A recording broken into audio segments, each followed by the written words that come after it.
एक गांव था जहां का हर व्यक्ति धनवान और रईस था। किसी के यहाँ धन दौलत की कोई कमी नहीं थी। उस गांव का नाम था धनवानपुर। धनवानपुर देखने में जितना सुंदर और समृद्ध था, उतनी ही उसकी चर्चा पूरी दुनिया में थी, क्योंकि यह गांव दिन प्रतिदिन तरक्की की ओर बढ़ता जा रहा था। उसी गांव में रहता था एक लड़का, मन्नू। मन्नू अपनी छोटी बहन पीहू के साथ एक छोटी सी झोपड़ी में रहता था। उसी गांव में उसका चचेरा भाई कुणाल भी रहता था, जिसे हमेशा मन्नू से जलन होती थी। गांव के सभी लोग अमीर थे सिवाय मन्नू के। बचपन में ही मन्नू की माँ का देहांत हो गया था, इसीलिए पीहू की देखभाल की सारी जिम्मेदारी मन्नू ने खुद उठा रखी थी। हर रात वह अपनी माँ को याद करके रोता और कहता, माँ तुम हमें छोड़कर क्यों चली गई? इसी बीच धनवानपुर में कई दिनों से बारिश नहीं हुई थी। खेत बंजर हो चुके थे और लोग पानी की एक एक बूंद के लिए तरसने लगे थे। उधर कुणाल ने नदी में बचे हुए थोड़े से पानी से अपना व्यापार शुरू कर दिया था। वह पानी को ऊंचे दामों पर बेचता था। मजबूरी में गांव वालों को उससे पानी खरीदना पड़ता। एक दिन मन्नू खेत में काम कर रहा था, तभी पीहू को जोरों की प्यास लग जाती है। कमजोर आवाज में वह बोली, मन्नू भैया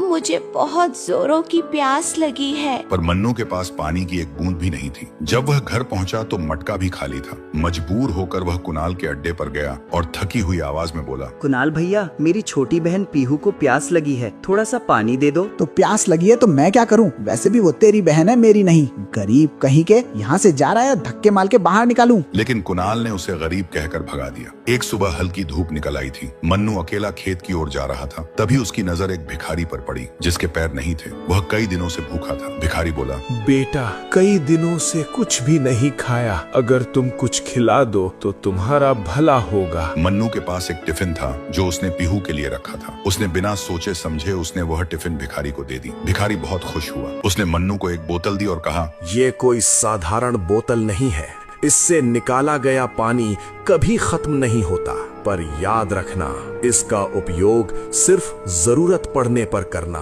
यह कहकर वह भिखारी गायब हो गया। मन्नू ने थोड़ा पानी पिया और बोतल लेकर घर चला गया। अब वह हर रात गांव वालों के घर जाकर उनके मटकों में पानी भर देता। धीरे धीरे गांव में पानी की समस्या कम होने लगी। उधर कुणाल का व्यापार ठप पड़ने लगा। एक रात वह चुपके से मन्नू के घर गया और बोतल चुराकर भाग गया। घर पहुंचकर जैसे ही कुणाल ने बोतल खोली, अंदर से एक गहरी और डरावनी आवाज आई। लालच का रास्ता विनाश की ओर जाता है। अचानक बोतल से पानी की जगह काला धुआं निकलने लगा। उस धुएं के कारण वो वही दम तोड़ देता है।